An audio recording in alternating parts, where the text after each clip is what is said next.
Hello, everybody.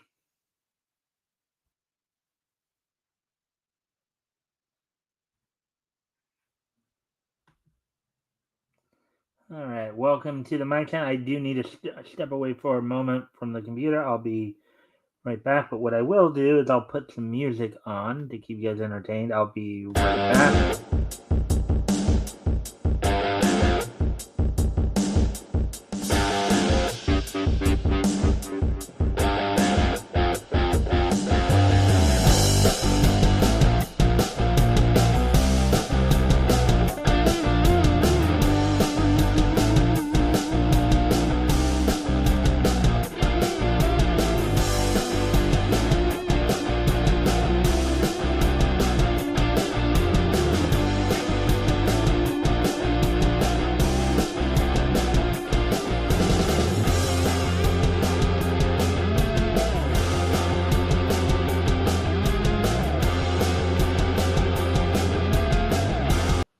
All right, I'm back. So, of course, we're going to give people a chance to come in before we get started.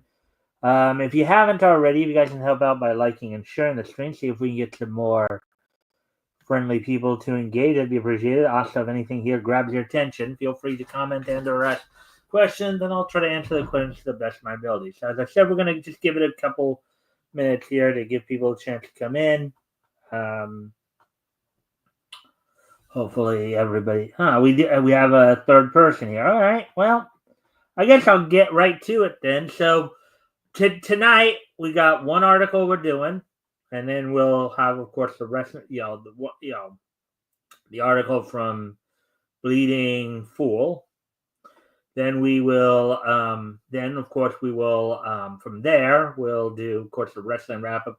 Get caught up on all the weekend happenings, including the two big PLEs that happened over the weekend. Worlds Collide from Worlds Collide from AAA and WWE. Money in the Bank. Um, we'll obviously look back to, and we'll go back to Friday night as well. Look at TNA's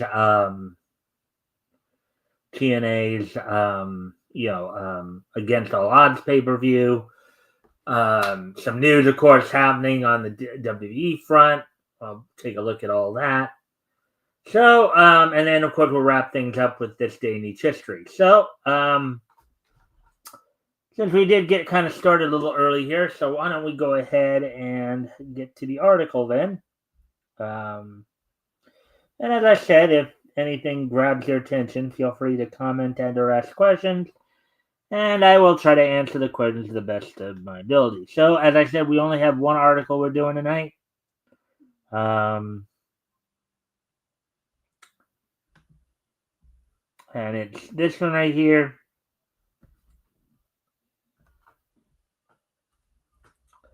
Jack Kirby tribute coming in smaller quotes, The Art of the Fantastic Four article by Chris Braley, published June 7th, which of course was this past Saturday. So let's go ahead and take a look here. You get the cover of the art of the book they're doing. So, in collaboration with Marvel Comics, Dark Horse Books continues the bullpen book series of thoughtfully designed and curated art books featuring iconic artwork, some of Marvel Comics' most influential figures. The inaugural installment of this series, The Art of the Amazing Spider-Man, showcases the work of John Romita Sr. and Gil Kane on a historical journey through time and artwork from The Amazing Spider-Man.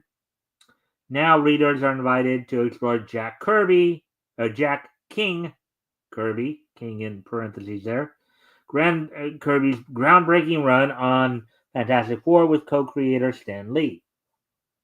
With reproduced archival scans, along with essays and commentary from editor-designer team Ian Chalgren and John Lind, The Art of the Fantastic Four pays tribute to the first family of the Marvel Universe when the oversized art collection arrives in fall 2025. So just about 3 months away, I guess, at the very earliest, I guess. And of course, if you guys haven't already, you guys can help out by liking and sharing the stream. See if we can get some more friendly people to engage. That'd be appreciated. Also, if anything here grabs your attention, feel free to comment and or ask questions. I'll try to answer the questions to the best of my ability. So, with that, of course, let's continue on here. Since its debut in 1961, the Fantastic Four has been a cornerstone of the Marvel Age of comics. The series, co-created by legendary artist Jack Kirby and writer Stan Lee, revolutionized the comic book industry and set the standard for a new brand of superhero storytelling. Kirby, one of the most influential creators in comic book history, infused the series with its dynamic artwork and unparalleled imagination, cementing its place in comics history.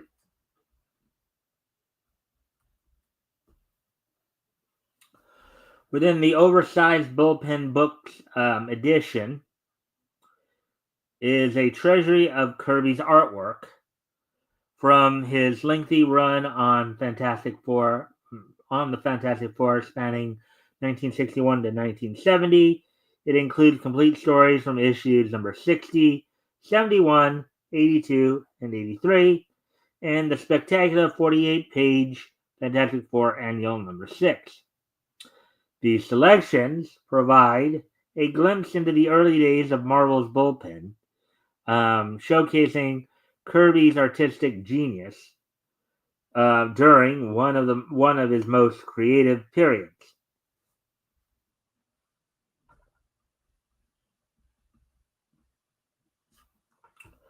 Quote, reading these complete issues of Fantastic Four from Kirby's original art gives fans rare access to the imagination and innovation of the most influential creator in comic book history, unquote, said Ian Chalgren. Quote, presenting these pages in an oversized 10 by 14 format, 10 inch by 14 inch format, allows readers to enjoy Kirby's dynamic line work and storytelling, which played a key role in defining the Marvel Age of comics. We assembled Bullpen Books, The Art of the Fantastic Four, to be a celebration and a resource, a source of inspiration, a tool for study, and a tribute to the legacy of Jack Kirby's work, unquote. Good to see all that.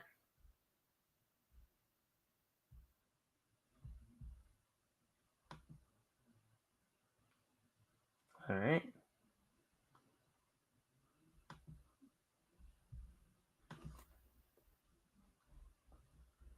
Look for The Art of the Fantastic Four from Bullpen Books, where the 200-page, 10-inch by 14-inch oversized hardcover arrives in bookstores and comic shops in late September. Alrighty then. So there we go with that one. That was the only article we are going to do tonight. That did go kind of short, though. Well, maybe I will try to see if I can find something, because I mean, even I didn't expect this to go this short. Let me see what I can find elsewhere. If anything new has been, actually, let me do this as well. While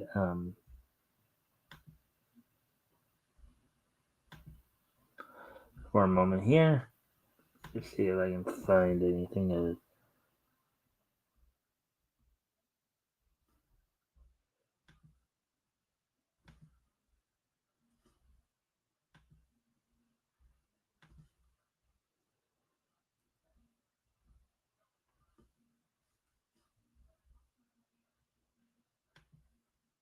Looking just to see if anything was added since I checked this afternoon. Chances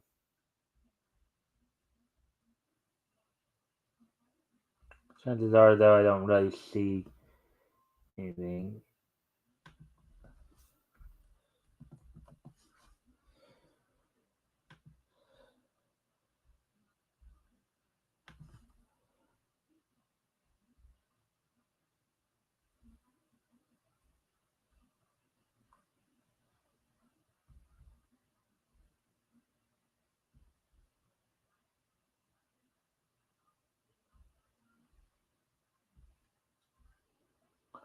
La la la la la la la la la la la.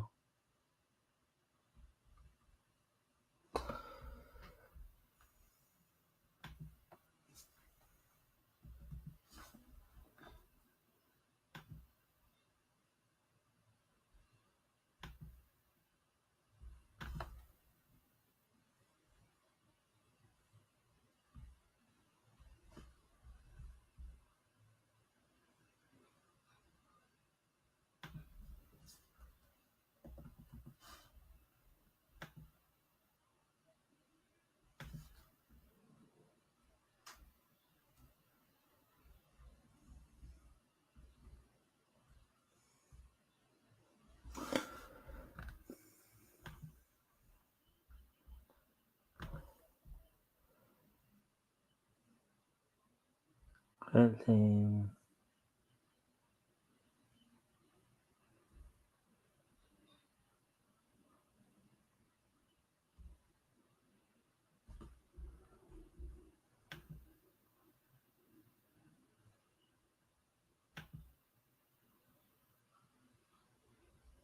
All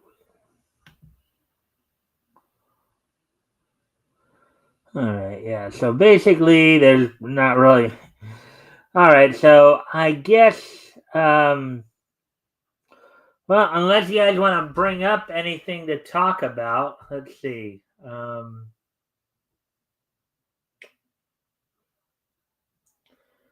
Let's see. I do know that I did just recently. Let me check one more thing. Let me check a couple more things here real quick.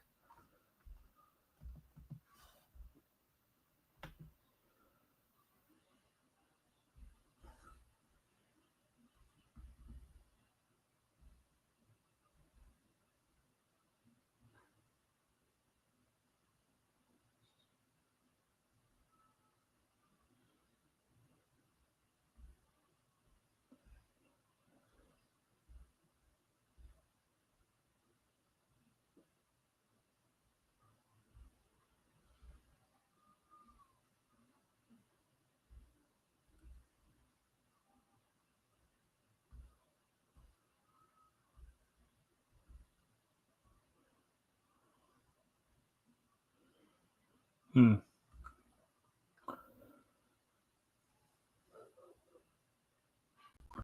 Yeah, maybe not. Anyways.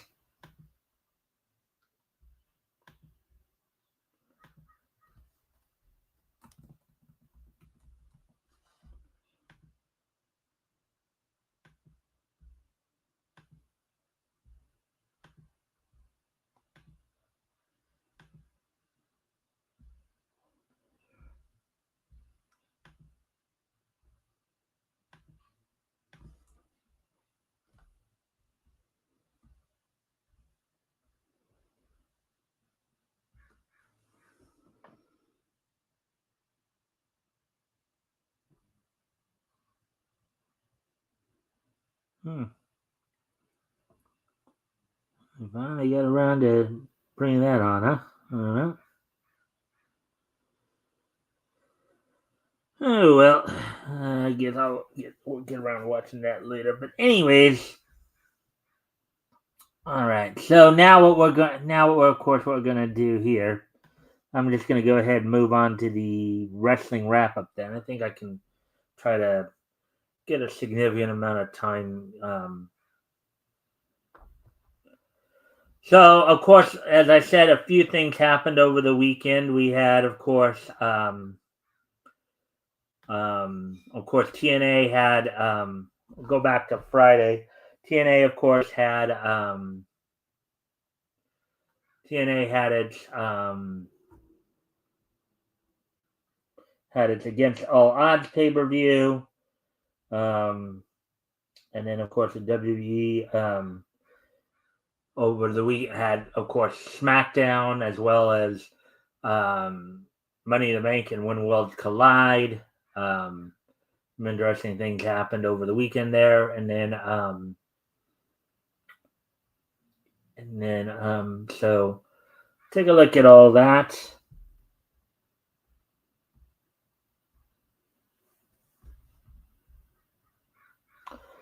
So, Against All Odds, past weekend, took place on, of course, this past Friday, June 6, 2025, from the Mullet Arena in Tempe, Arizona. Tom Hannafan, of course, first off on the countdown to Against All Odds with Tom Hannafan and Matthew Ringwalt doing commentary.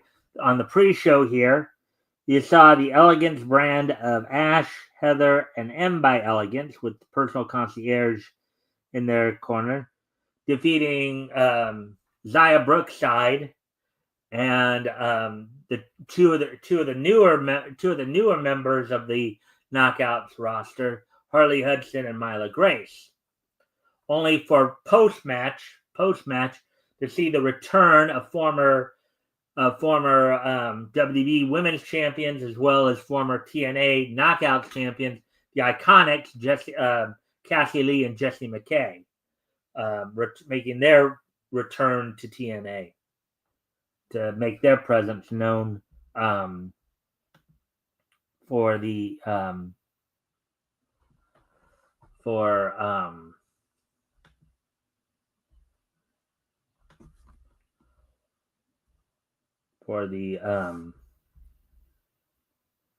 to make their presence known. So we'll be seeing more of them on upcoming episodes of Impact, I'm sure. Now, to get to the main card, Against All Odds, the opening match of the evening saw Steve Macklin retain the TNA International title against Mance Warner, had Steph DeLander in his corner. In an 8-man tag match, the Hardys, Jeff and Matt Hardy, teaming with Leon Slater and the Hometown Man, defeated the system of TNA X Division champion Moose, Eddie Edwards, Brian Myers, JDC, with Alicia Edwards in their corner. In a match that was set up over the last few weeks on Impact, with Jason Hotch basically kind of disagreeing with what's been going on with Mustafa Ali of late and Order 4. Mustafa Ali with Tasha Steelz in his corner defeated Jason Hotch. I believe John Schuyler was on commentary for that particular match. Masha Slamovich retained the TNA Knockouts Championship over Lei Ying Lee, which also post-match saw the return of Killer Kelly, her former MK Ultra tag partner, former TNA Knockouts World Tag Team partner, in a scene in which she entered the ring, dropped the chain in front of Masha, and then proceeded to leave, which I'm guessing was her way of saying that she's ready to come in and try to take the Knockouts title from Masha. So, Frankie Kazarian defeated Joe Hendry, and I don't know if Hendry's recent loss at the TN. There's some speculation that the reason Hendry recently lost the TNA World Championship, and maybe WWE might be finally getting ready to sign him, but I guess we'll have to wait and see if that's all panning out. It's true. The Nemeths retained the TNA World Tag Team titles over the Rascals, Trey Miguel and Zachary Wentz, in a match in which the winner would be named the Director Authority permanently. So in the weeks prior to this, of course, Robert Stone had been coming in claiming to have authority from a higher power, what have you, or higher authority, what have you. At one point, even stealing Santino's Director of Authority badge. He asked, in order to get this match, he decided to temporarily resign his position as Director of Authority for this match. He had Matt Cardona as a special referee, in which the winner between Robert Stone and Santino would become the Director of Authority. Santino, with Ariana Grace in his corner, defeated Robert Stone, who had Tessa Blanchard and Victoria Crawford in his corner. Robert Stone, of course, an NXT talent. And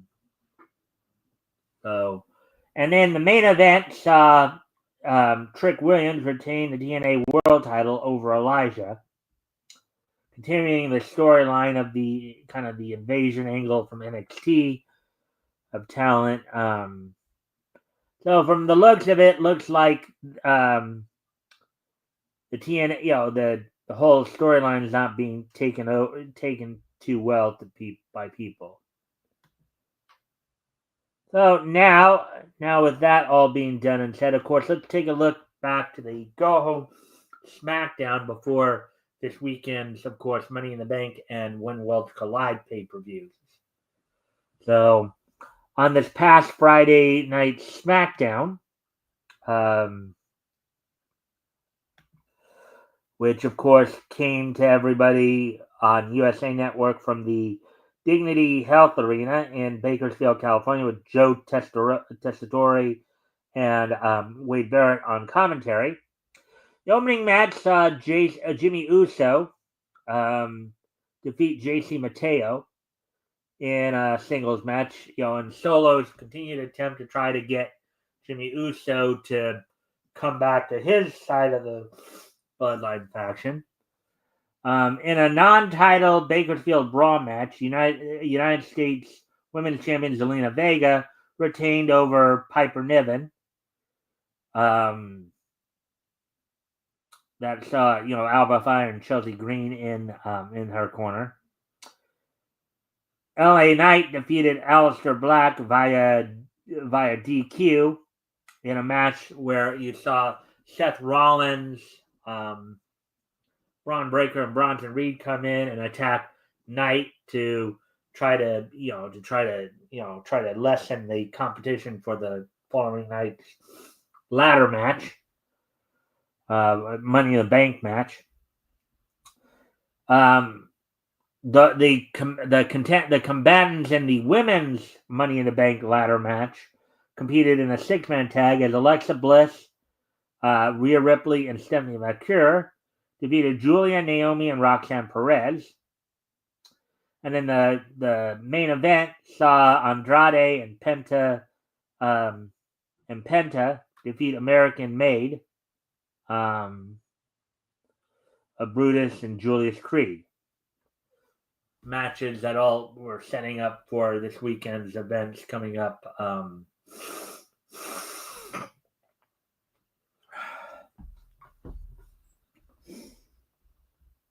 So anyways, with that, let's now move ahead to Saturday, as we have some action going on Saturday.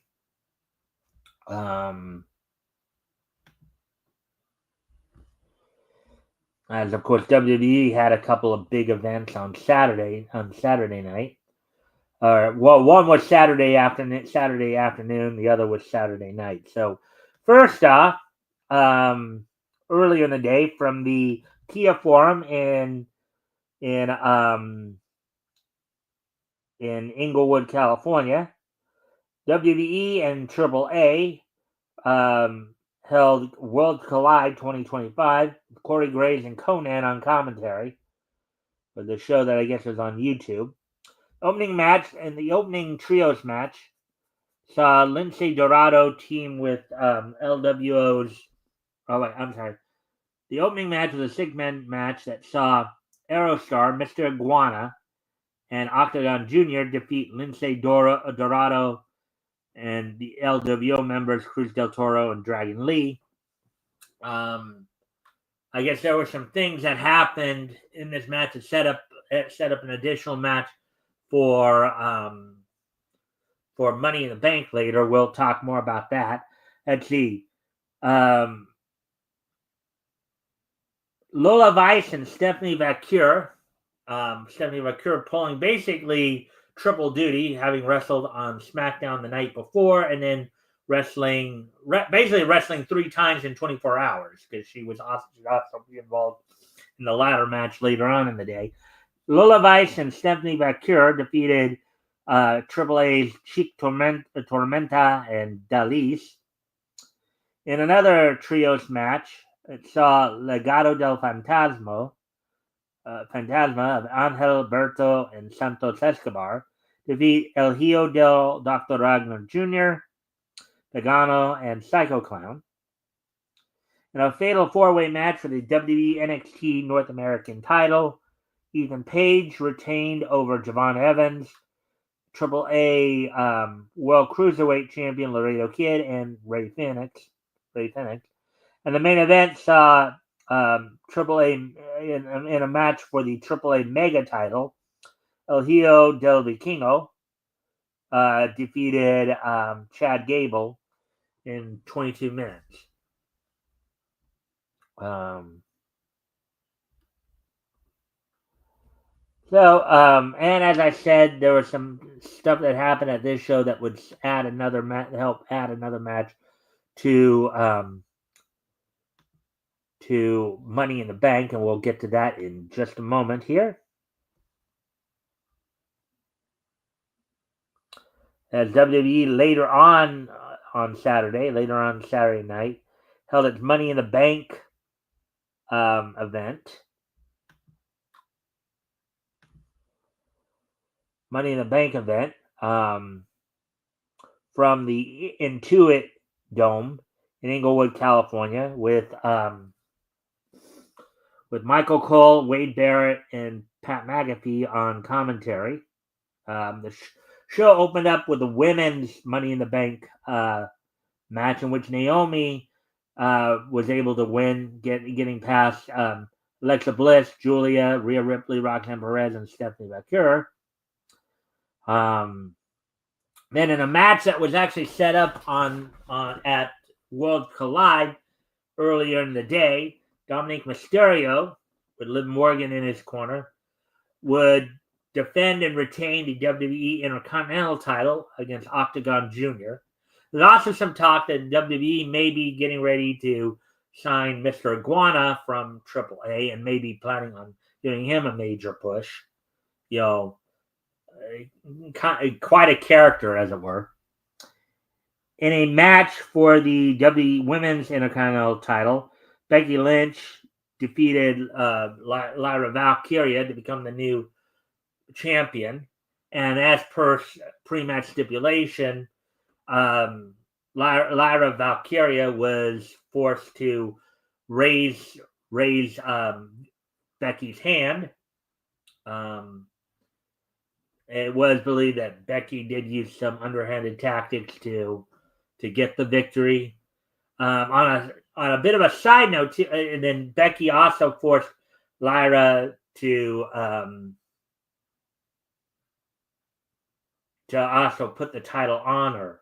Well, Becky regretted that decision because Lyra basically tying the matches up 1-1 basically gave Becky a German suplex for trouble. Also, on a bit of a side note, apparently Becky Lynch's daughter who was sitting ringside for the match, was forced to leave due to the fact that fans, basically booing her mom. So she was there looking forward to seeing her mom in the match, and and ended up having it spoiled, with the fans. But then you had the men's Money in the Bank winner, in which Seth Rollins, Paul Heyman in his corner, won the match, defeating, of course, Andrade El Grande Americano, LA Knight, Penta and Solo Sikoa, which many feel this is kind of the death knell on LA Knight's, maybe LA Knight's coffin, as it were, as it's believed, with him being, I think, 40, 41 now, which in wrestling parlance is kind of on the latter end of one's career. He may not be considered a main eventer moving forward. He may be stuck permanently at the second tier. In the main event, Cody Rhodes and WWE World Champion Jey Uso defeated WWE Undisputed Champion John Cena and Logan Paul when they got some unexpected help from Ron Killings. Now, here's the thing. So, apparently, the WWE has now re-signed Ron Killings, which has led to some speculation of whether or not his initial firing was a work, which, of course, did draw some criticism from AEW's Ricochet, saying, "Oh, we brought Mina Shirakawa's original music back and said, yeah, the fans got what they wanted, but when this happens, no, it's like, oh, you're being worked. What hypocrites, But so now, of course, what a lot of the stuff with Ron Killing's situation stems from was all right. Hey, Pizzozo, thanks for popping in there.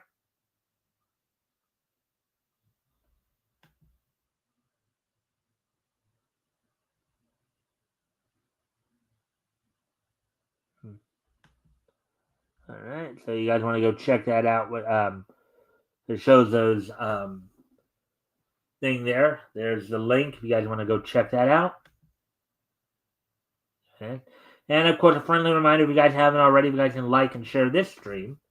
See if we can get some more friendly people to engage. That'd be appreciated. I also, anything here grabs your attention, feel free to comment and or ask questions, and I'll try to answer the questions to the best of my ability. So, a lot of people had trouble understanding it the first time.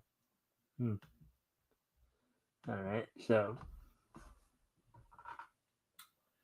All right, so anyways, so now the story with Ron Killings, the situation with Ron Killings is that now, according to WWE higher ups, he was basically released for budgetary reasons, even though he was a very popular figure amongst the fans and backstage. There was a lot of heat that they got for releasing Ron Killings. Our truth,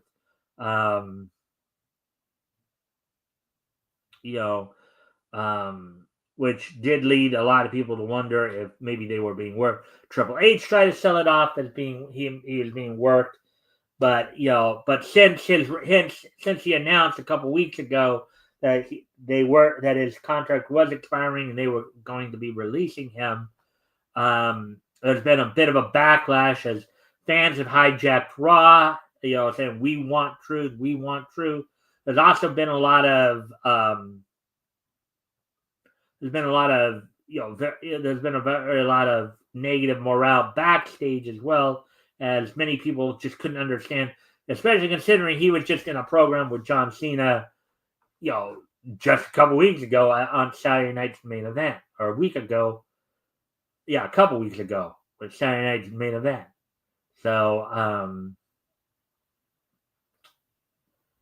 so it looks like the fans, and this situation apparently got so bad that Nick Khan, who rarely really gets involved in the contract talks or anything, actually had to step in and get involved. Now, as part of Ron Killings, of course, this one, he's even saying that this is basically his last run. Now, he is 53 years old, but for a guy who is 53, he still looks very good. He's still in phenomenal shape and still go with it.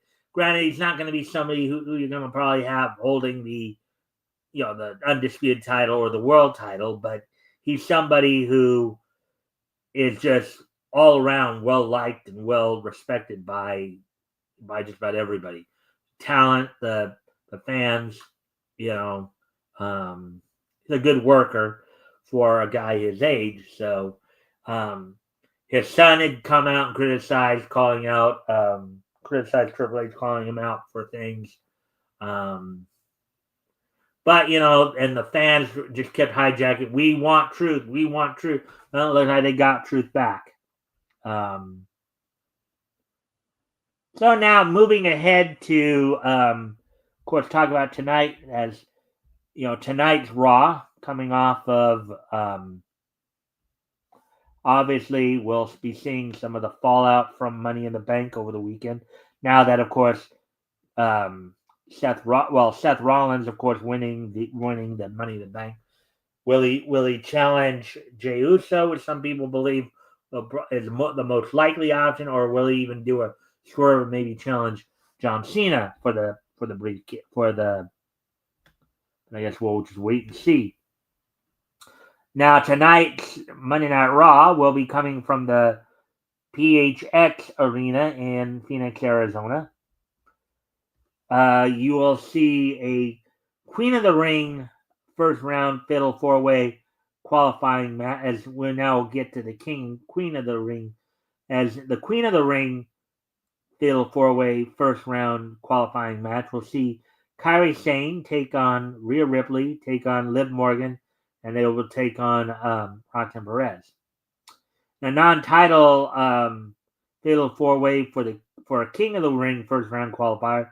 Sami Zayn will take on Penta, and they will also take on Intercontinental Champion Dominic Mysterio, and they'll also take on Braun Breaker. And then Jey Uso defends the World Heavyweight title against Gunther. So,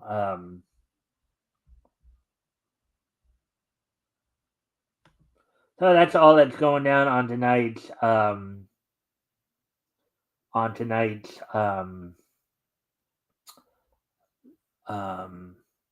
Monday Night Raw. So with that being said, of course, that's it for the wrestling wrap up. So now what I'm going to do is now we're going to move on to this day in Nietzsche. So today is Monday, June the 9th, 2025. So I'm going to take a look back at this day in Nietzsche history. So let me just check a couple of things real quick. 2010 and 1945. All right. So first off, we're going to head back 80 years ago today. On this date, 80 years ago today,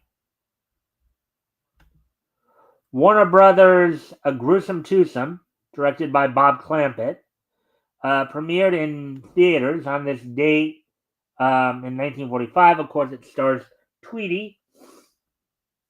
This is the last Tweety film directed by Clampett, following 1942's A Tale of Two Kittens and 1944's Birdie and the Beast, and the last one before he is permanently paired with Sylvester. One of the cats in this cartoon is a caricature of the comedian Jimmy Durante. In the film, a female cat attempts to end a love triangle involving her and her two suitors by proclaiming that she will choose the male who can bring her a bird as an offering. The two rival males choose Tweety as their prey, who persistently outwits them. All right, so 80 years ago today, A Gruesome Twosome, directed by Bob Clampett, Warner Brothers cartoon, premiered on this date back in 1945. So now, moving on to the next piece of Nietzsche history here, as we move ahead to the year 2010. On this date in the year 2010,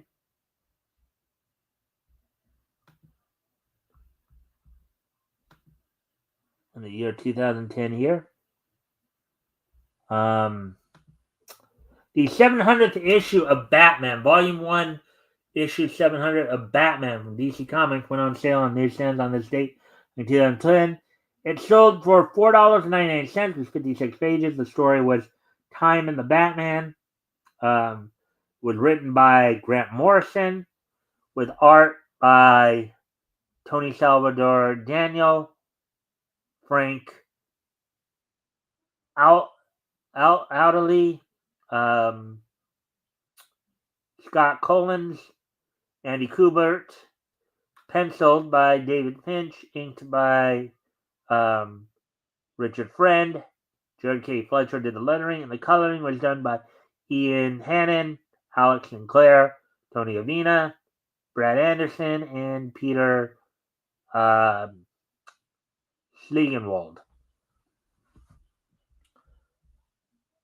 So that's all I got for you guys today on this episode of the Mikestand. Hope everybody enjoyed the show.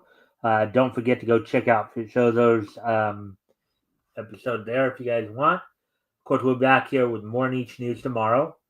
Also, we'll get you all caught up on, of course, what happened on tonight's Raw, as well as look ahead to tomorrow night's NXT. Seeing, in the aftermath of the Against All Odds pay-per-view.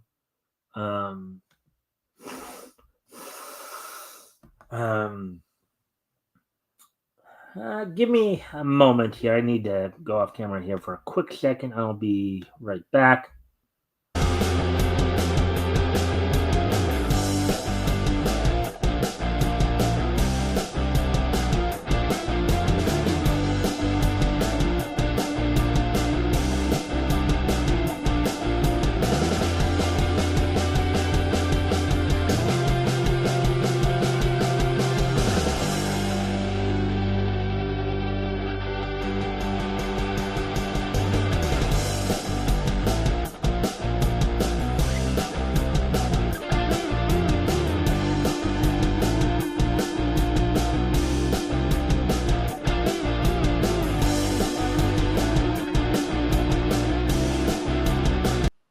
All right, I'm back.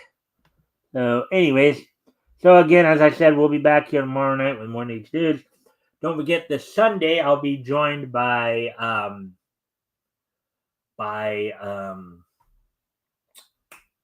Apex from Apex Comics. We'll be continuing our look back to comics that went on sale in May of 1940. We're almost done with May. Just a couple more weeks here. This Sunday, of course, we'll be looking at the books that went on sale from Standard Comics. So I'll talk more about that, as we get, over during the week here. So let's see. With that, I said we'll be back here tomorrow with more Niche News. I'll get you guys caught up on tonight's Monday Night Raw, and tomorrow night it gets you set up for tomorrow night's NXT. So with that, I thank everybody for being here tonight. I hope everybody enjoyed the show, and I will see you all tomorrow.